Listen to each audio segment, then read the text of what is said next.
안녕하세요. 정의국 목사입니다. 오늘은 통일왕국 시대 이야기를 좀 나누어 보려고 합니다. 통일왕국. 지난 시간에 나눴던 게 이제 사사시대거든요. 사사시대 이야기, 그 다음에 통일왕국 시대 이야기, 그 다음으로 이어지는 게 이제 분열왕국의 이야기죠. 분열의 왕국의 이야기, 이렇게 이어지는데요.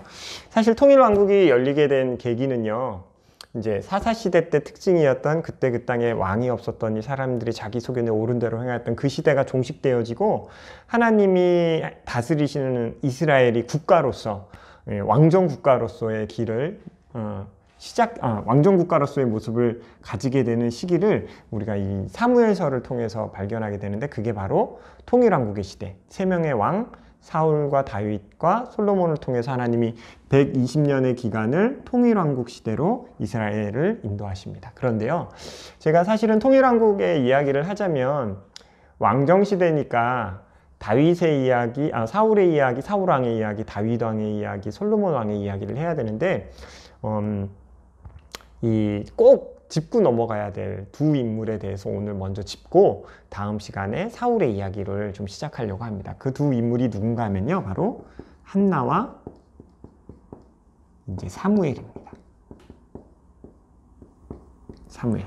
한나는 사무엘의 어머니죠. 그런데 한나와 사무엘의 이야기, 한나의 이야기가 왜 중요한가 하면요, 하나님이 한 여인을 통해서요 통일왕국을 준비하셨기 때문에 그렇다라고 볼 수 있을 것 같아요. 왜냐하면 한나를 통해서 태어나는 사람이 사무엘이고, 사무엘이 기름 부어서 왕이 되는 사람이 사울과 다윗 왕이기 때문에 그렇습니다. 그런데요, 한나의 이야기를 좀 깊이 들어가 보면요, 그 한나의 이야기에서 우리가 좀 하나님의 마음에 대해서 얼만큼 우리가 무심했는지도 발견하게 되고, 또 하나님의 마음에 합한 자가 어떻게 하나님의 뜻을 이루어 갈 수 있는지도 좀 발견되게 되는 그런 대목들이 많이 있어서요, 통일왕국의 이야기를 시작하기 전에 그 일을 차근차근 준비하신 하나님의 이야기가 바로 한나의 이야기가 아닐까 저는 생각합니다. 그러면 한번 볼 텐데, 한나는 어떤 사람이었는가 하면요, 한 가지 문제가 있는 여인이었어요. 뭐냐면 자식을 잉태하지 못하는 문제가 있었습니다. 그리고 한나의 남편에게는 브닛나라고 하는 첩이 있었어요. 그런데 브닛나에게는 자식이 있었습니다. 그러니까 첩인 브닛나가 한나를 굉장히 멸시하게 돼요. 굉장히 멸시를 해요. 너 애도 없잖아요. 그런데 그때 고대 근동에서 유대인들 사이에서 이제 알고 있었던 게 뭐냐면, 한나가 잉태하지 못한다, 잉태할 수 없다라는 건 뭐냐면요, 하나님께 혼나고 있다, 하나님의 징계다, 하나님의 심판이다, 한나가 부정한 여인이다, 그래서 하나님이 잉태하지 못하게 하신 것이다 라는 것이 보편적으로 생각하고 있던 것이었습니다. 여인이 잉태하지 못한다라는 것, 굉장히 큰 문제지만 어찌됐건 그렇습니다. 그런데 더 큰 문제는 뭐냐면, 성경에서도 하나님이 이 한나로 잉태하지 못하게 하셨다고 연속으로 2번이나 기록되어 있는, 뭐냐면 하나님 여호와께서 한나의 태를 닫으심으로 한나가 잉태하지 못했다라는 그 단어가요 2번이나 반복되고 있어요. 성경이요 굉장히 불필요한 얘기를 많이 하지 않거든요. 근데 그 2번이나 반복됐다는 건 뭐냐면, 하나님이 한나를 통해서 이루고자 하시는 계획이 있다라는 거예요. 그게 뭔지 우리 오늘 한번 찾아보려고 합니다. ing태하지 못해요. 또 뭐예요? 브닛나가 자꾸 너 애도 없지 막 멸시해요. 그러니까 한나가 뭐 하냐면요, 여호와의 전에 들어가 가지고 이제 기도하기 시작하는 거예요. 기도하기 시작해요. 열받는 일, 또 하나님의 왜 내 태를 닫으셨는가에 대한 궁금증을 가지고요, 하나님께 기도하러 들어가요. 그 기도의 자리에서 뭘 깨닫게 되냐면, 여호와 하나님, 아이가 없어서 성경에 보면요, 이 기도하러 들어가 가지고 막 울면서 기도하고 있는데, 엘리 제사장이 옆에 와가지고 여인아 술 취하여서 여기서 중언부언하지 말고 빨리 집에 가서 잠이나 자라고 핀잔을 줘요. 그랬는데 한나가 뭐라 그러면, 그게 아니라 난 여호와 하나님하고 심정이 통했다 이렇게 기록되어 있거든. 그게 무슨 뜻인가 하면, 내가 아이가 없고 나를 이제 열받게 하는 그 여인 때문에, 그리고 또 내가 아이가 없는 것 때문에 하나님께 나아가서 기도하는데 하나님이랑 마음이 통했대요. 그러니까 하나님의 마음이 깨달아졌다는 거예요. 하나님 마음이 내 마음이 되고 내 마음이 하나님이 된 게 있었다는 게 뭐예요? 나도 자식이 없는데 가만 봤더니 기도하면서 하나님의 마음과 합하여져서 봤더니 뭐가 없는 거냐면 하나님도 자녀가 없는 거예요. 하나님의 바른 제사장. 하나님의 일을 할 하나님의 여호와 하나님의 아들이 자녀라고 하나님의 일을 해야 되는 그 제사장, 바른 제사장이 한 명도 없었던 시대가 바로 그 사사시대였다라는 것입니다. 왜 그래요? 엘리 제사장도 마찬가지였죠. 그의 두 아들도 마찬가지였죠. 개차반이었어요. 그러니까 하나님의 일을, 하나님의 마음을 시원케 해줄 하나님의 아들이 없는 거예요. 여호와 하나님을 위한 진짜 여호와 하나님의 제사장이 없는 거예요. 그래서 한나가 그 마음을 깨달아서 뭐라고 기도하는 거냐면, 여호와 하나님, 그럼 하나님, 제가 자식이 없어서 여기에 기도하러 들어왔는데요. 기도하다 보니까 하나님의 마음이랑 합쳐서 보니까 하나님의 일을 하는 바른 하나님의 아들도 없는 거예요. 그래서 뭐라고 기도한 거예요? 하나님, 저한테 아들 주시면 그 아들 하나님께 드릴게요. 라고 기도한 서원 기도를 하게 되는 것입니다.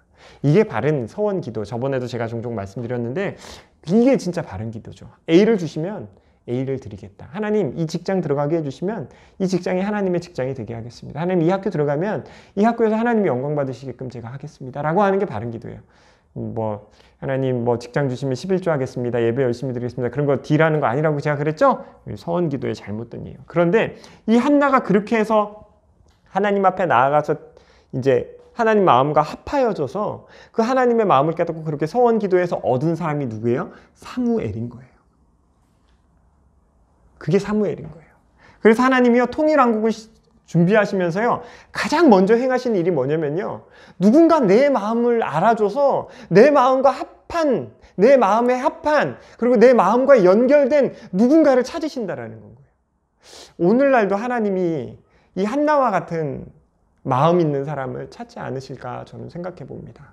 진짜 하나님의 마음에 대해서 궁금해지고 하나님의 마음과 연결되어지고 하나님의 마음에 접속되어서 그 하나님의 마음을 시원하게 할, 하나님께 기쁨을 올려드릴 그런 일들을 계획하고 꿈꾸는 그 한 사람을 하나님이 찾고 계시지 않을까 생각합니다. 그게 우리가 한나의 이야기에서 좀 중요하게 생각해야 될 것 같아요. 그냥 한나는 자녀도 출산하지 못하는 사람이었는데 그냥 기도해서 자녀 낳았대. 그러니까 너도 하나님께 기도해봐, 애 주실 거야. 그렇게 해서 해석하시면 안 돼요. 그게 아니라 한나가 그 기도의 자리에서 하나님의 마음이 알아졌다라는 것, 그게 사실은 가장 중요한 내용이 아닐까 저는 생각해 봅니다. 그렇게 해서 태어난 게 누구예요? 사무엘이에요. 우리는 사무엘의 이야기에서 한 번쯤 이제 한나의 얘기는 끝내고 사무엘의 이야기에서 한 번쯤 생각해 봐야 되는 것이 있습니다. 그게 뭐냐면요, 하나님이 사무엘을요, 누구 밑으로 빌려보내냐면 엘리 제사장 밑에 들여보내요. 근데 아시다시피 엘리 제사장이요, 그렇게 바른 제사장이라고 보기는 어려워요. 성경에 보면은 이제 비대했다고 나오고, 또 두 자녀 홈리와 비나스를 제대로 양육하지 못했던 사람이 바로 엘리 제사장이었습니다. 그럼에도 불구하고요, 하나님이요, 사무엘을 엘리 제사장 밑에서 지내게 하시거든요. 한나도 엘리 제사장에게 보내고. 왜 그럴까요? 그냥 하나님이 사무엘을 따로 딱 세우셔가지고 하시면 안 돼요? 그게 아니고요, 하나님 그렇게 하시지 않는 이유는 뭐냐면요, 엘리 제사장의 문제지 엘리가 가지고 있는 제사장법이 문제가 아니라는 거예요. 엘리가 문제지 제사장법이 문제가 아닌 거예요. 하나님이 알려주신 율법과 규례와 준례를 지키는 그 질서의 삶은요, 그 하나님이 꼭 지켜야 된다고, 거룩함을 위해서 예수 그리스도가 오시기 전까지는 너희들이 이 질서 안에서 살아야 된다는 것을 명시하신 것이 제사장들이, 백성들이 가르쳐야 하는 율법이었던 거예요. 그러니까 하나님의 율법의 문제가 아니라 엘리의 문제이기 때문에 뭐 하는 거예요? 하나님이 이 제사장, 대제사장 엘리 밑에 들여보내서요, 이 율법을 바르게 배울 수 있도록 하시는 거예요. 하나님이 그 질서를요, 벗어나게 하지 않으세요. 그래서 하나님이 사무엘을 엘리 제사장 밑에서 자라게 하십니다. 그리고요, 하나님이 또 사무엘에게요, 가장 먼저 하신 명령이 있어요. 가장 먼저 하신 명령. 그거 아시죠? 사무엘이 어렸을 때 이제 장막 안에 있는 그 언약궤 옆에서 잠을 자다가 사무엘아 부르니까 엘리 제사장이 부르는 줄 알고 쫓아가지고 3번이나 쫓아가잖아요. 그때 엘리 제사장이 그걸 깨닫게 해주잖아요. 사무엘한테 주의 종이 듣겠나이다 이렇게 얘기하실 거예요. 그러니까 엘리 제사장도 여호와 하나님과 그런 교감이 있었던 사람이에요. 근데 그것이 다 이제 하나님과의 교제가 끊겨졌던 상태에 있었는데, 엘리 제사장이 여호와 하나님이 사무엘을 부르시는 줄 알고 뭐 하라 그래요? 사무엘에게 그렇게 얘기하라고 하는 건 거죠. 주의 종이 여기 있나이다 듣겠습니다. 이렇게 얘기하라고 하는 거죠. 그래서 사무엘이 하나님께 들어요. 근데 그때 하나님이 사무엘에게 하셨던 첫 번째 명령이 뭐였냐면요. 엘리 제사장 가문에 내릴 하나님의 징계예요. 그때 당시에 소년이었거든요, 사무엘이. 근데 엘리 제사장이 하나님이 너한테 뭐라고 이제 하토시 하나 빼지 않고 다 얘기하라고 해요. 근데 사무엘이요, 자기 스승 엘리한테 그걸 다 얘기해요. 쉬웠을까요? 여러분 한번 생각해 보셨으면 좋겠어요.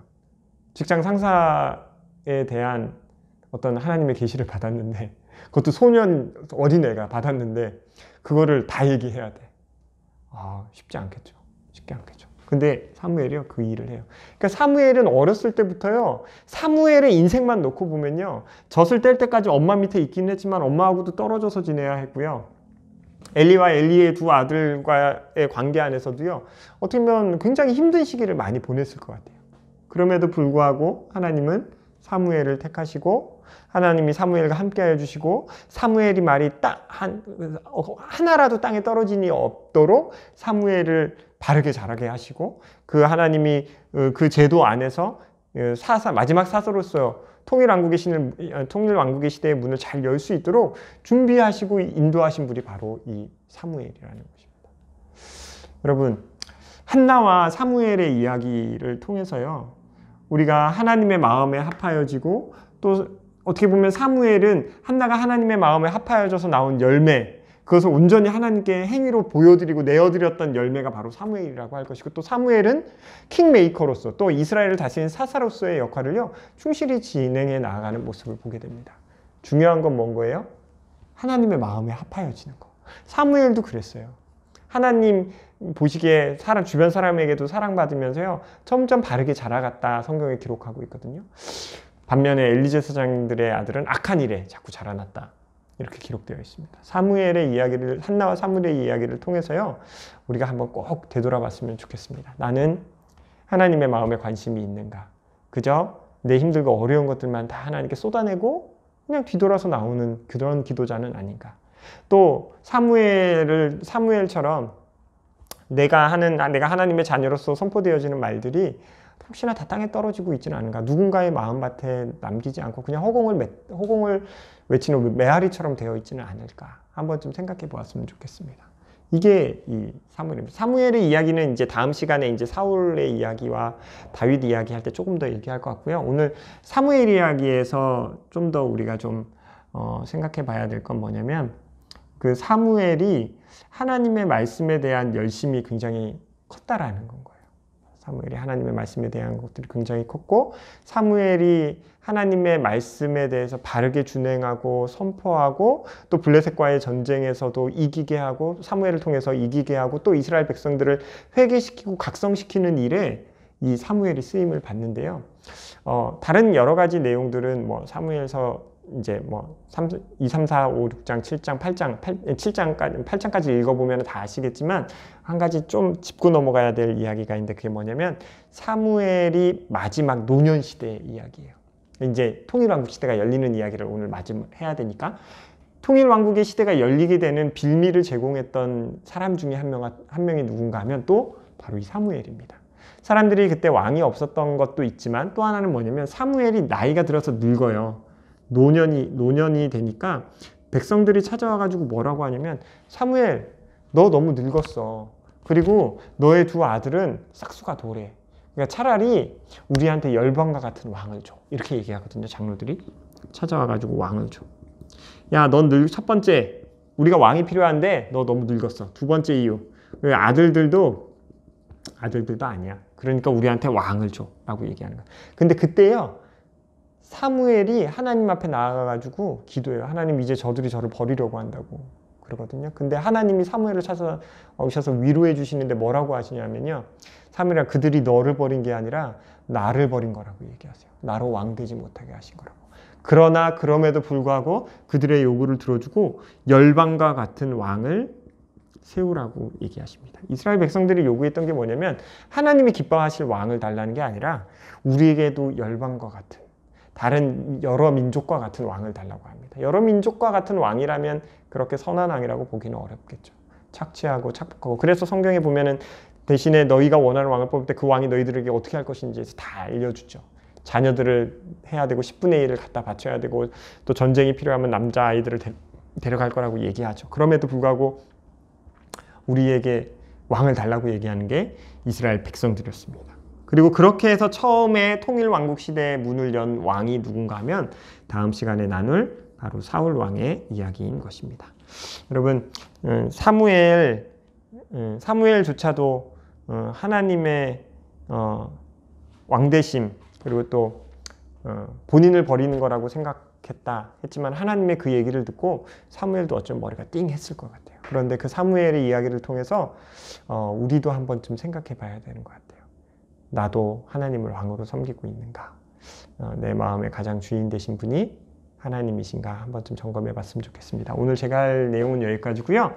한나의 이야기, 사무엘의 이야기, 한나의 마음에 하나님의 마음과 합하였던 한나, 마음이 통했던 한나, 또 여호와 하나님을 왕으로 섬겼던 사무엘, 그리고 하나님의 마음에 합한 자로 하나님의 모든 사역을 잘 감당했던 사무엘의 이야기를 통해서 우리가 우리의 삶에서도 또 우리의 기도의 자리에서도 이런 열매들이 잘 맺히기를